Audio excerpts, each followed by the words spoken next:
So, how do we want to approach this one? Well, I don't think it makes sense to go like scene by scene or anything No. like that. I think Nope. it's just Let's let's just just kind talk. of hit. Let's just kind of hit on what you felt. I mean, obviously, the last episode. I mean, Yeah, then I'm trying to remember. That's what I said. The Man. last episode was so heavy. I've kind of forgotten the God. next to last episode. Well, the next last episodes where a lot of things happen. Yeah. That was, and yeah, the episode 5 was fantastic. It really was. That was a good, strong episode. That's where I just love. I love the fact that they're kind of playing hide and seek with Darth, Yeah. you Yeah. know, and Reva, the third Well, sister. I'm about to say Reva. Like, is it Reva or Reva? I guess is it. We mispronounce everything. It's Reva. okay. Yeah. It doesn't matter. I'm good with Reva. I'm good with third sister. Oh, She's well, third sister. I like Rev. I don't know. Mini For me, saber. yeah. But like third sister Reva, whatever you'll call her, like just her character art made her like one of the coolest characters in all of Star Wars. She played the long haul for revenge. You've seen some good revenge stories in Star Wars. This one ran deep. I mean, Yeah. And you remember when we first talked about this, I brought up that, what the very first scene was Order 66 and the Yeah. younglings that were running, and she was she was part of that. One of the things it reminded me of, and I'm just going to go way back here. One of the first books, actually the first book that came out for Star Wars after the movie, was a book called Splinter of the Mind's Eye, and it's a book that's pretty much been overlooked for the longest time. And I could definitely get Splinter of the Mind's Eye vibes to this because it was always we always kind of laughed about it because it was like we called him Frankenvader. So he was like Vader Frankenstein, like Frankenstein's monster. It was like he was always coming after you, was always silent, and it was always like Vader was always there, and you could always hear him, and he was always. So when we saw the way that this was done, like in Episode 5, where they were always trying to get away from him, and then things happen, and then Vader's pulling down the ship and ripping it to pieces, was insane. That was such a good scene. Yes. I mean, well, and the thing is me being me, I've gone through a whole bunch of like episode dissections and stuff, and supposedly, there's a scene in there where Obi-Wan, he looks at a basket full of lightsabers, and one of those lightsabers actually looks a lot like one that belonged to Starkiller, Oh, wow. which could potentially be Lucasfilm saying that they were going to do potentially a Starkiller series. Ooh. And if they're actually going to canonize him and actually bring him in, my gosh, you guys think Vader's something? I mean, Starkiller, his whole big thing is like grabbing onto Star Destroyers and pulling them down from orbit and stuff.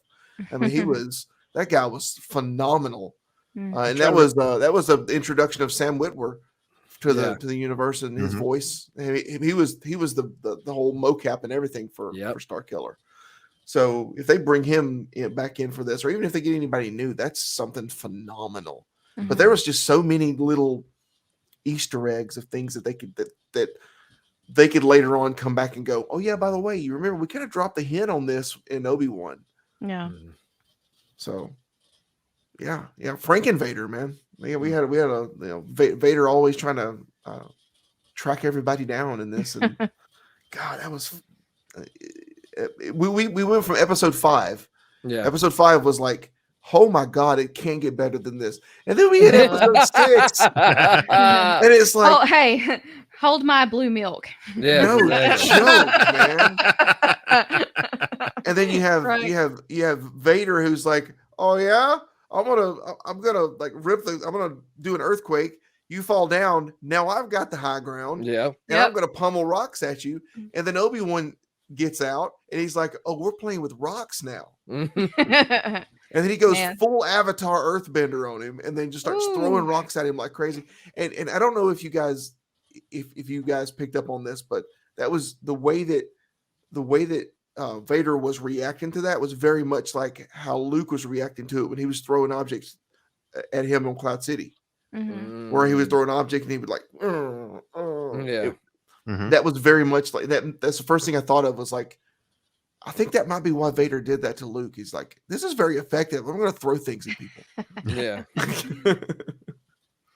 I thought, when he was throwing the rocks, I'm thinking, okay, Vader's going to be able to withstand this because he's Vader. Yeah. Wow. And then you just realize Obi-Wan has regained his strength and his power, and Yeah. he waylaid on Vader. Mhm. Good night. I did not expect that level of intensity of Obi-Wan coming down on him. That Well, was and then now amazing. we realize everyone I've ever talked about is like, but why did Vader put a control box to his apparatus on his chest? And one of the first things Obi-Wan goes for, slices a control box. He starts breathing funny. Well, Mhm. you It's got to like- think. Well, Vader's going to overthink about it. He's one of the baddest things in the universe. You know, it's going to take somebody better than him to damage it. I guess. You know what I mean? Did you see how fast he switched from the one hand stance to two Yeah. when he was fighting Obi-Wan? When he was like, "Oh, this is going to be serious now," because the first time he fought Obi-Wan was super weak, Yeah, and he he was. just fought him with one hand. Well, maybe think before we get too far into this, we got to go back. Look, what about all the flashback scenes? The whole them Yes. sparring. Oh my gosh. Yes, yes. Yeah. Disney's de-aging technology is getting scary. I mean, you could definitely tell I Hayden enjoy was that. much older than he was when he originally filmed that, but Mm-hmm. still, though, that was a good setup. All Yes. that. Mm-hmm. Well, Right. they de-aged him for that scene where they were sparring, but they also de-aged him for all the additional Order 66 scenes. So it Yeah. kind of tied together a little better. Yeah. And the thing is, honestly, except for a couple of scenes in Well- Revenge of the Sith, we didn't really see him incredibly well in there. So it makes sense. It Well, works. the Order 66 scenes works better because it's darker. It was Yeah, darker. and He had he a was cloak on more. his face. Yeah, it was more cloaked. Yeah. Where Well, where the sparring was brightly lit Coruscant. yeah. I mean, Yeah, Right. that's a good point. You want to talk about how good their de-aging technology is. I mean, that was Moses Ingram back in the flashbacks as a youngling. Mm-hmm. Mhm. Yeah. See what you did there. Thank you. Uh, Tip your waiter. Yes. But sorry, I didn't get around that. But let's go back to what we was talking about, the big fight scene. Mhm. Like it was neat to see Vader get his butt kicked. I mean, it was still really cool. It was like- enjoyable. Like, well, it's the little things that made Oh. it so good. Like when first of all, Obi-Wan damaging his face, and you see in the Dude. eye. And It was the little things they did good. Like his voice was half Anakin, half Vader synthesizer. You know what I mean? It was Yeah. and going back and forth. It was the little things that made it so good. It was right. it was Did a you guys McDonald's also- drive-through window box. Yeah. yeah, did you guys catch the difference, the switch of the colors between blue and red? Like whenever it was more of like a positive, Vader was blue, and then like when it would be something a little more negative, it was like the lightsaber, or just the lightsaber being on would flash and it would be red. Hmm. Like Oh, I need to rewatch that when he now. first, just referencing directly what you just said, Bo, when he first cut his helmet and he's looking down, if you look at it really closely, his eye's not red, it's Yeah. blue. But when he looks up and then he says the line, which will now be in prequel memes Oh, forever, where he says, you didn't kill Anakin Skywalker, I did. I did. yeah. And then Obi-Wan says, "Goodbye, Darth." yeah. And now we get it. Now we know why Yeah. he just calls him Darth. Was because he is now of the mind that Anakin is dead. Yeah, he's Mhm. lost. And this is literally Darth Vader I'm looking at here. There's Well, that- nothing left of my friend. Well, that adds to the great line, Darth Vader killed your father, that he, tells Luke later, and so I Yeah. mean, it's so many good layers. Right. Yeah. Right. Yeah. I didn't think about that. Yeah, that is okay. very good. Let me ask you guys a question, and I've mentioned this to several people already. The one thing that bothers me about that episode that I haven't seen explained yet, and I don't know why no one's mentioned it, is what happened to the Star Destroyer? That is a good question. How is Obi-Wan able to leave the planet so easy? Did they just go, "Yep, we're going to leave the boss here," and let him get his, I mean, obviously, he's awesome, so he's definitely going to beat this Jedi Master that's down Yeah. there. Mhm. He almost beat him before, so we're just going to leave him. I mean, I can guess see it- maybe maybe Obi-Wan has an invisible cloak, because if you think about that, he did the same thing when he beat Anakin on Mustafar. So, what? An invisible cloak? I don't know. Maybe Is he has that a, Harry Potter? Yeah. He was force projecting. Yes. You do not see my ship. He just flips on the radio. This "You is do not the see my ship you were looking Yeah. for. Well, maybe- This is not the ship you were looking for. But maybe it was so easy for Obi-Wan to get off that planet because they know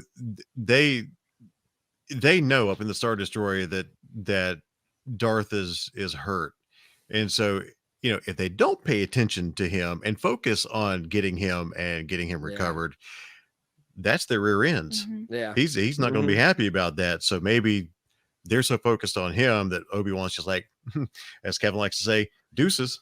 Yeah. I'm out. Well, and I mean, the other surprise was Ian McDiarmid. Yes. He was Yeah, that actually was back great. as the Emperor. Yes. No one ever mentioned that he was going to be back, and he looked phenomenal. Yep. Yeah, he It was did. only a couple of lines, but it was just enough for him to course correct Vader's attitude and get him away from focusing on Obi-Wan. He's like, Right. I know he's still alive, and he's like, all right, playtime's over. I'll let you have your fun. Now we got to get back to business. Part of me Mhm. kind of And wish that it had was it. been. Part of me wish it would have been Frog Face Emperor, though. Well, I mean, come on. In official canon, that is now gone. I know, but Yeah. for me, us old timers who that was their introduction. What was it? Yeah. What Leprosy Emperor? Yeah, I don't know. Looking leper. I always called him Frog Face Emperor just because the big goofy eyes. I remember when I watched you remember Braveheart? Mhm. You know the yeah. Robert the Bruce's father that had leprosy. The first time I saw him, I was like, he looks like the Emperor, the original Emperor. Just like the way he had the boils and sores and stuff on his face and everything. I was like, this looks like the Emperor used to look like. Of course, at the time he still looked that way because he hadn't done the special edition yet. But And then if we're gonna talk cameos, what about that last one? Oh, Well, yeah. Let's get to that. yeah. Let's build to that. Let's build to that a little bit here. So yeah, we've had the battle. We get Leia back to Alderaan, Yep. and oh gosh, this girl, I'm telling you, I just She's absolutely adorable. love this girl Yeah. and what she's done playing this role of Leia. she's got to be protected for life. That Yeah. girl is going to be. I mean, that girl will be 40 years old and still be able to go to cons and be like, "Yeah, I was baby Leia." But what the thing that really got me when he's dropping, or she's already been dropped off. Yeah. She gets dressed. She's got the holster on that he gave her, and they go out to meet the ship. They go out there to meet Obi-Wan, and Obi was like, you remember when I told you? I said I didn't know your parents. Yeah. Man, Mm. Oh, that and scene, dude, that broke me. oh, Yeah. seeing Oh, him tell yeah. her about the traits that she has in her yeah. from her mom and her dad, and it was like, Yeah. oh man, Mhm. it's kind of like, I'm sorry for lying to you, but you know Mhm. what? You've got these wonderful traits from your parents, and you don't need to know who they are. Just you've got good from both of them. Mhm. On top mean, of the that one- scene. Oh, go ahead. Go ahead. No, you go ahead. Go ahead. I was gonna say, on top of all that good stuff, can we talk about them killer gray robes he was rocking? That's a good look. for him. Yes. Dude, That was a wasn't good that look Yeah. for cool? Obi-Wan. Yeah. That's a fantastic look. Hello there. And where did those go? Yeah. Because he's in. I That's mean, that's all. It's also going back to Leia. It's like the one thing that they did a really good job sewing everything up, like storyline wise, except that Leia, she had an extended, massive interaction with Obi-Wan, and then Yeah. when we get to A New Hope, she's like, "You served with my father in the Clone Wars," and I'm like, Yeah, this is him better than Well, that. this is a little thing that I'm just still Well, I don't kinda- know. There's sometimes Maybe she was being official because she thought that might get intercepted at some point yeah, or there's a something. good chance. maybe so, and I had that thought as well too. But it's like I've even told Brock. I was like, we didn't know in 1977 that this is where we would be at this point in time. So, some things are just going to be still kind of left out there, I guess, so to say. Yeah. Yeah. And then do we want to talk about the great actor who played Luke? Yeah. We are going to, we You will. We need to talk. absolutely- We need to talk Yeah. about this. He has a because- local tie-in, guys. Yeah. Mhm, yeah. Yeah, and I was so looking forward to y'all bringing this up. His this young man's name is Grant Feely, and guess where he's from? Hello, we're Bama Geeks for a reason. We Mhm. love all things geeky about our state, and little Mr. Feely is from Birmingham. Yep. He's from Born in Vestavia Hills. Birmingham, lives in Vestavia Hills. Yep. Mhm. Not So- too far down from where we were at with Magic City Con. Yep. Yeah. in Cooper. Yeah. Yep. So I think he's going to have I really hope he has a very successful future ahead of him. And, maybe when he gets a little bit older, maybe we can try to get him on. Yeah. That'd be great. I mean, he's here. Yeah. He's an Alabama boy. I'd love to pick his brain about his Star Wars experience. Which Yeah, I mean, how did you go from, Red Mountain and Vulcan to all the way sands to of Tatooine? Yeah, how'd you get there? Like I said, he did a great job. Just he didn't have as much screen time as the young Leia, but I mean that whole entire time he's running from Reva. Let's talk about Owen and Beru, man. I mean, man, Beru went locked and loaded, baby. Beru, like I said, Beru turned into Reba McEntire and Tremors. That's all I said. When it comes to they're taking this very seriously when it comes to protecting Luke. I mean, it was. I mean, like I said, it was Beru with full "Don't tread on me" when it comes to protecting the family.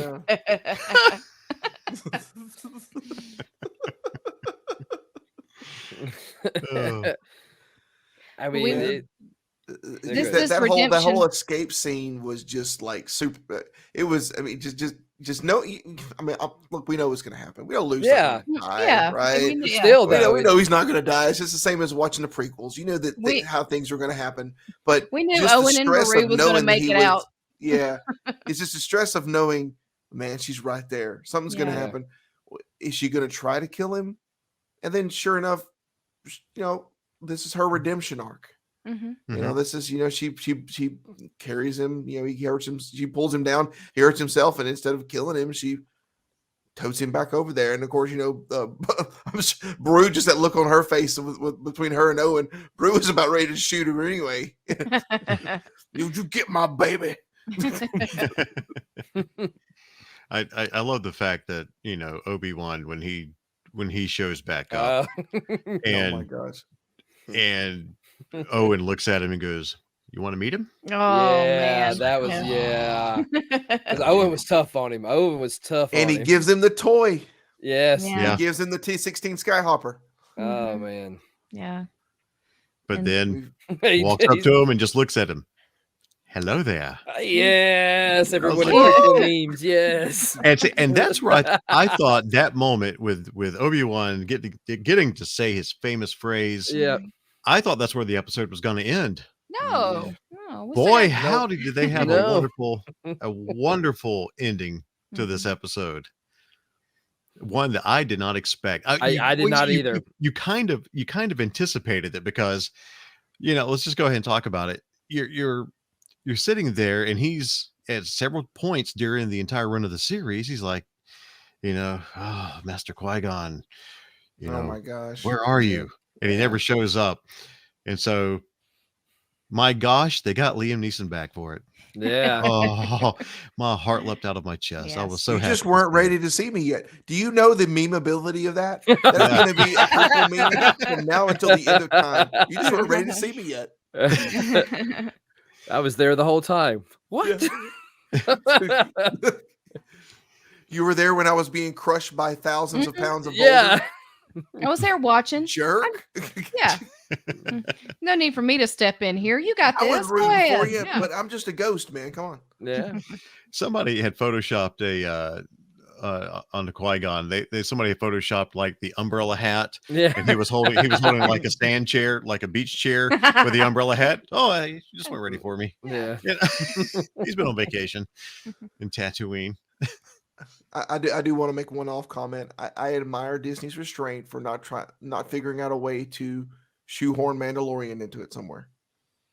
Yeah, I figured that at some point they might try to do something with a Mandalorian or something just to keep us thinking about their biggest property.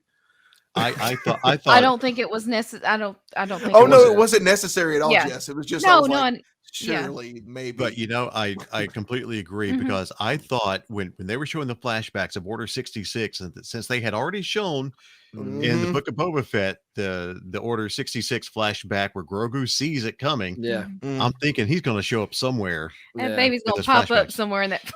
And they're going to be like, "Oh." Yeah, and he we're on didn't. Disney Plus, so you can pause it. He didn't, and there's proof because that wife of mine did not squeal. Yeah. So I know Mhm. Grogu didn't show up. So bravo on you, Disney, for not Mhm. trying to force that down our throats. I really appreciate you keeping it on task and keeping it to the subject matter. But I mean, you know, the brainchild and the director behind this was Deborah Chow, and she Mhm. did quite a few Mandalorian episodes, which is probably why she got to do this in the first place. Was they just Yeah. saw how good she was Well, she with that. did a phenomenal job throughout Yeah. the whole Mhm. series with this whole with taking this one on. I honestly, I thought the entire series. There are so many people that have just ripped this to shreds, but I I, don't understand. and I don't get that. I think the pacing of the show was great. Mhm. If you go People. back and you just watch it in all in one go with Mhm. just from the first episode on, I didn't really feel like there were many places in there where it dragged.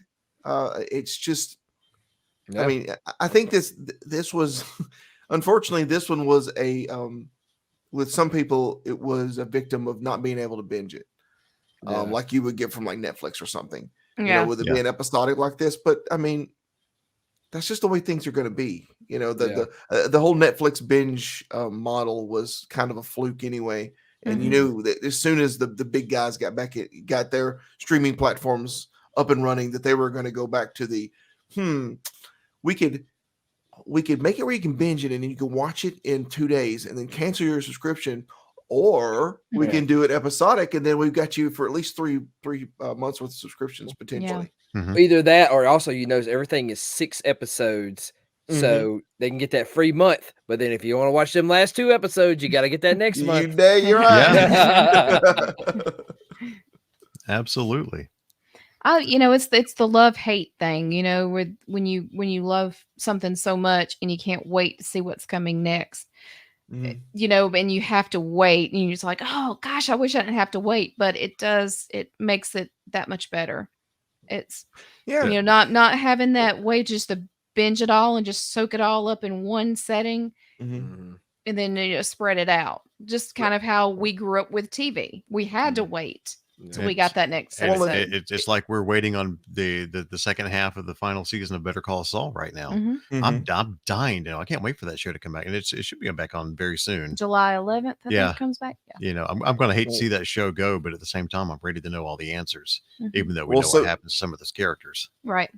So Obi-Wan took place 9 BBY, which is before the Battle of Yavin.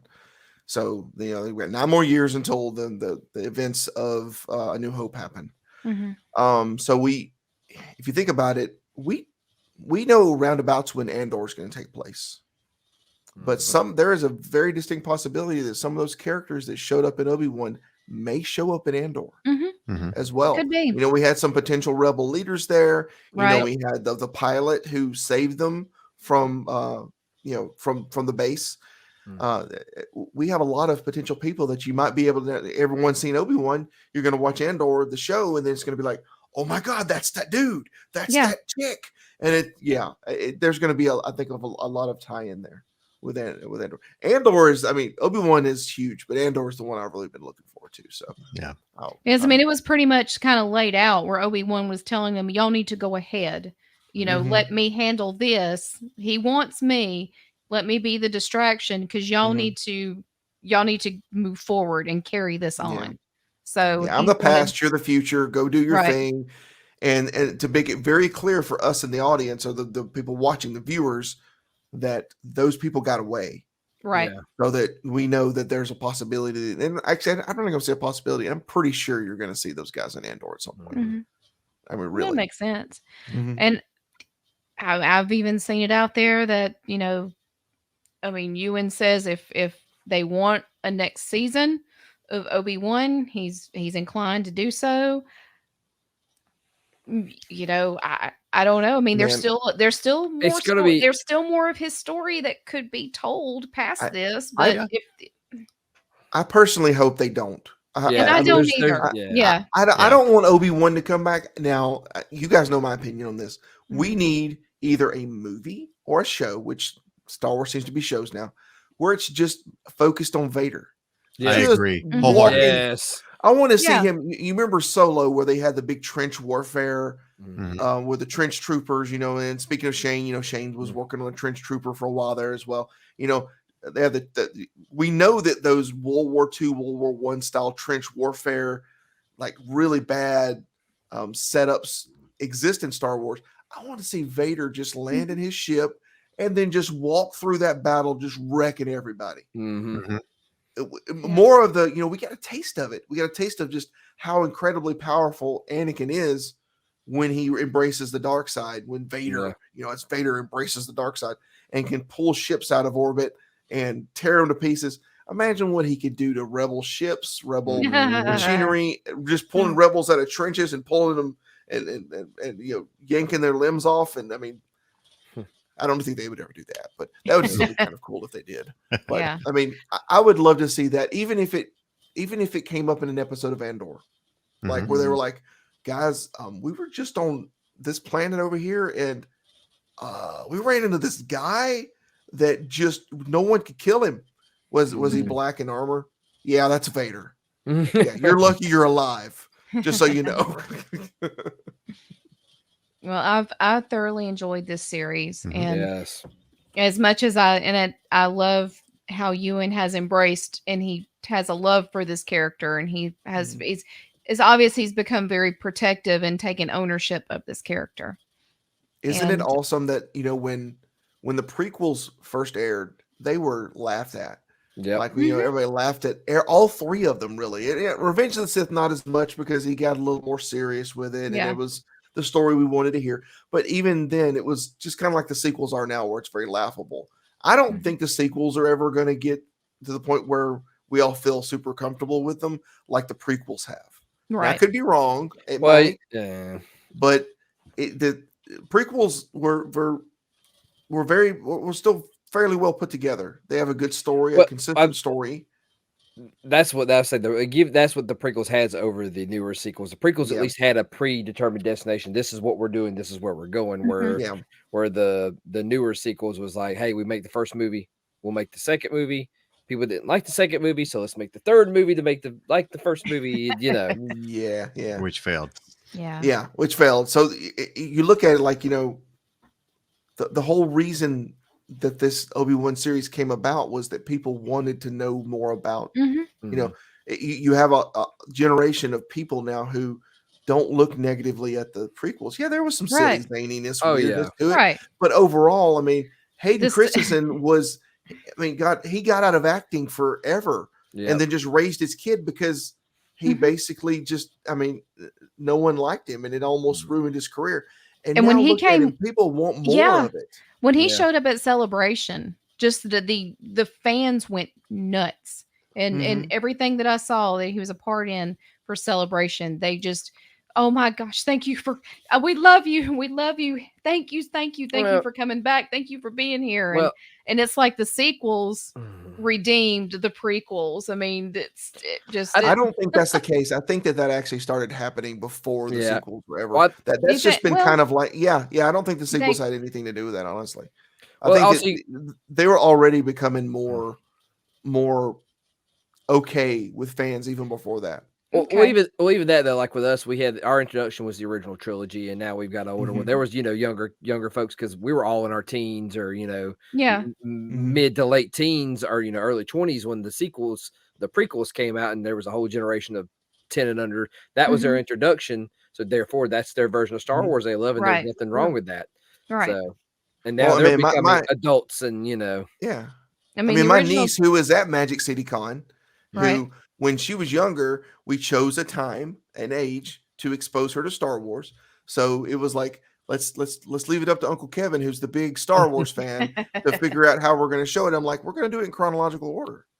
We started her with episode 1, 2, 3, 4. So she had already heard the whole thing about, heard us talk about how, Vader is Luke's father. But the thing was looking at it, because I was there with her every movie she watched, and just seeing it in her eyes, it didn't matter that she already knew. It was the impact of the scene. Yeah, it still hit hard on her. Well, and you can say that about the Obi-Wan series. I mean, we know the outcome of the majority of these characters, with the exception of us getting introduced to, the Inquisitors in this particular show, and Reva, and, all that. So even though we knew the outcome, we still got, it's just like you said, we were still embraced with this storytelling that they brought us. So now if we got newer, younger kids, like, like for example, Bo, got Oliver, if you ever wanted to sit him down and watch, you can do episode 1, 2, 3, then you can do Obi-Wan, then you can do Rogue One, then you can do 4, 5, 6, and you could just continue it on like that. And I can only imagine the first time experience of watching all that in that order with just part of me still wants to do it the release order. I don't know. Call me old fashioned. I still would like to do the release order, but you get your Star Wars like I got my Star Wars. You're gonna watch these 3 movies, then you gotta wait 20 years, and then we'll watch the other ones. Dad, this doesn't make any sense. Can I just watch them in order? No. Yeah, I don't think it made a difference to my kids, because I did the same thing. We watched them in chronological order for my kids, and so for me, I felt bad with it taking the Vader's his dad reveal, but at the same time, like you said, Kevin, they appreciated everything based upon what they were watching. It's the whole thing. The journey is, it's not the destination, it's the journey. Yeah. I mean, George Lucas, he got so much flack when he did episode 1, and it was so different from all the other movies. But when you actually sit down and watch them all in order, they make sense. Yeah. I mean, it makes even more sense the more you put into it. Now you got Rogue One, which was essentially episode 3.95, so I mean, it's you got more. We've got a lot more content now to kind of help bridge the gap. And I mean, if there's anything Disney's been good at, it's been bridging the gap in content. I mean, they're basically rebuilding the entire expanded universe with Mandalorian. We're going to have the Ahsoka series. There's rumors that we could potentially reigniting the expanded universe Timothy Zahn trilogy. So I mean, there's all kinds of stuff that Disney's doing with this. And if Obi-Wan and what they've done here, and just the leaps in technology with de-aging and just the CGI, and the fact that they got James L. Jones's voice absolutely 100% correct for a 91-year-old man playing a part that he played back when he was probably in his 40s. 40s, 50s maybe. I mean, the fact that so you compare that to Rogue One, where they didn't quite have it right. He didn't sound right. But in this, he was perfect. Spot on. God, it was beautiful. Yeah, I saw you wagging your finger, Bo. Did you have a? I was thinking, like, know what he was going on. It made me think you was talking about Ahsoka. There's something you could probably do with Obi-Wan. Maybe if they do flashback him and her. Yeah, there's your thing. Kind of like they could do a parallel series, because I mean that would be a good way to make him do his own thing, but not have to be involved with. Because I'm with you though. Like really, it had the bow on the top. That final battle with Vader, where my friend Anakin is gone. It's sealed and done. But that could be a fun way. I mean, she was just as part of the trio with the Clone Wars and all that. There'll be a good chance that we're going to see Hayden again.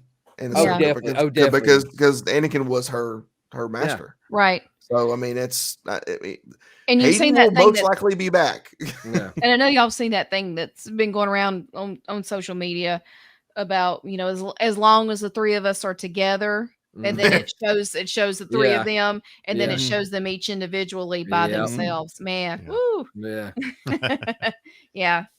I'm a little. I mean, I may be wrong, and maybe nobody else feels this way, and that's fine. But I was kind of wondering, were they going to try to throw her in at some point, or make mention of her, or work her into Obi-Wan some way, shape, or form? I don't think it was needed. I mean, it wasn't needed. No, it wasn't needed. But it'd been nice, but not required. It wasn't needed, but I think that's one thing I can say about Deborah Chow. She was really good about keeping it on target. Stay on target. She was good about keeping it like this is about Obi-Wan.